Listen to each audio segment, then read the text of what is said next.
भारत की राजधानी दिल्ली में जन्मे और फिर पाकिस्तान के आर्मी चीफ और फिर राष्ट्रपति बनने वाले परवेज मुशर्रफ का आज यूएई के अमेरिकन अस्पताल में निधन हो गया है।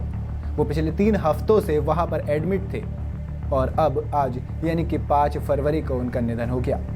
क्या आपको पता है कि परवेज मुशर्रफ, जिन्होंने पाकिस्तान को अपने इशारों पे चलाया, जिन्होंने करगिल की पूरी प्लानिंग की, जिन्होंने पाकिस्तान का तख्ता पलट किया, उनका भारत से इतना गहरा रिश्ता है कि शायद आपको अंदाजा भी ना हो।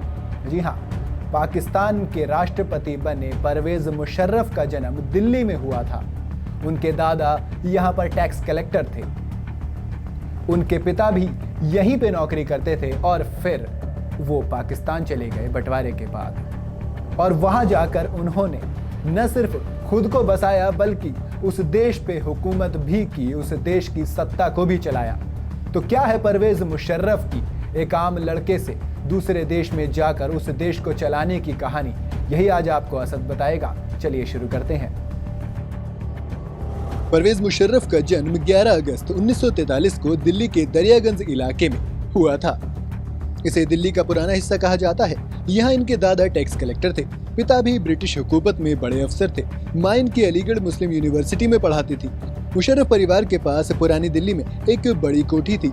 अपने जन्म के 4 साल बाद तक मुशर्रफ ज्यादातर यहीं रहे, लेकिन बंटवारे से पहले वो पाकिस्तान चले गए। वहाँ उनकी स्कूली शिक्षा कराची के सेंट पैट्रिक स्कूल और कॉलेज की पढ़ाई लाहौर के फॉरमन क्रिश्चियन कॉलेज में हुई। 1961 में मुशर्रफ सेना में शामिल हुए और 1965 में उन्होंने अपना पहला युद्ध भारत के खिलाफ लड़ा और इसके लिए उन्हें वीरता पुरस्कार भी दिया गया। 1971 में भारत के साथ दूसरे युद्ध में पाकिस्तान को हार का मुंह देखना पड़ा और अक्टूबर 1998 में मुशर्रफ को जनरल का ओहदा मिला और वो बन गए सैन्य प्रमुख।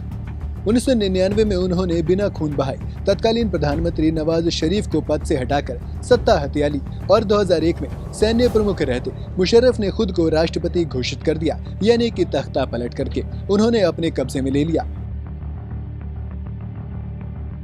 2002 में विवादास्पद जनमत संग्रह के बाद मुशर्रफ 5 साल के लिए राष्ट्रपति बने। हालांकि आलोचकों का कहना था कि वो धांधली करके जीते थे। मुशर्रफ को आतंकवाद के खिलाफ जंग में अमेरिकी राष्ट्रपति जॉर्ज बुश का साथ मिला और आतंकवाद के खिलाफ जंग की वजह से ही नेटो सेना के संगठन में पाकिस्तान एक महत्वपूर्ण सहयोगी देश था। मुशर्रफ के समर्थकों ने उन्हें एक शासक और सफल नेता के रूप में पेश किया, जिन्होंने पाकिस्तान को कट्टरपंथ से उदार पाकिस्तान की छवि थी। उन्होंने साल 2007 में एक बार फिर राष्ट्रपति की कमान संभाली और उन्हीं के शासन में लाल मस्जिद पर जुलाई 2007 में हुई सैनिक कार्रवाई में 105 से भी ज्यादा लोग मारे गए। इसके बाद 6 अक्टूबर 2007 को मुशर्रफ फिर एक बार राष्ट्रपति चुनाव जीते, लेकिन इस बार उन्हें सुप्रीम कोर्ट के आदेश का इंतजार करना पड़ा। सुप्रीम कोर्ट ने 2 नवंबर को चर्चा की और 3 नवंबर 2007 को मुशर्रफ ने पाकिस्तान में आपातकाल लागू कर दिया। इसके बाद 24 नवंबर को पाकिस्तान चुनाव आयोग ने मुशर्रफ के राष्ट्रपति के तौर पर पुनर्निर्वाचित होने की पुष्टि की और जनरल परवेज मुशर्रफ ने पाकिस्तान के असैनिक राष्ट्रपति के तौर पर पद संभाला। 7 अगस्त 2008 के दिन पाकिस्तान की नई गठबंधन सरकार ने परवेज मुशर्रफ पर महाभियोग चलाने का फैसला किया। ठीक उनके 65वें जन्मदिन 11 अगस्त 2008 पर संसद ने उन पर महाभियोग की कार्रवाई शुरू की। पंजाब, बलूचिस्तान सहित 4 प्रांतीय संसदों ने बहुमत से ये प्रस्ताव पारित किया कि या तो मुशर्रफ जाएं या फिर महाभियोग का सामना करें और 18 अगस्त 2008 को परवेज मुशर्रफ ने राष्ट्रपति पद से इस्तीफा देने की घोषणा की।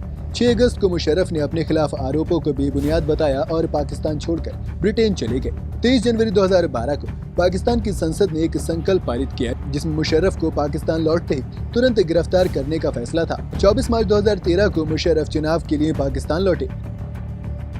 परवेज मुशर्रफ को इस्लामाबाद की विशेष कोर्ट ने 2019 में संविधान बदलने के लिए देशद्रोह के मामले में मौत की सजा सुनाई थी। वो पहले ऐसे सैन्य शासक थे जिन्हें देश के अब तक के इतिहास में मौत की सजा सुनाई गई थी। कोर्ट ने करीब 167 पन्नों में विस्तार से अपना फैसला लिखा था। इस फैसले में कहा गया था कि अगर परवेज मुशर्रफ की मौत उनकी सजा से पहले हो जाती है तो उन्हें घसीटते हुए उनकी लाश को इस्लामाबाद के डी चौक पर 3 दिन के लिए लटकाया जाएगा। हालांकि बाद में लाहौर हाई कोर्ट ने मौत की सजा रद्द कर दी थी और वो पिछले 3 हफ्तों से यूएई के एक अस्पताल में एडमिट थे, जहां आज उनका निधन हो गया। आपको ये वीडियो कैसे लगी मुझे कमेंट में ज़रूर बताइएगा। वीडियो अगर आपको पसंद आई हो तो इसे लाइक और शेयर ज़रूर करें और हाँ, जाते जाते चैनल को सब्सक्राइब करना बिल्कुल ना भूलें।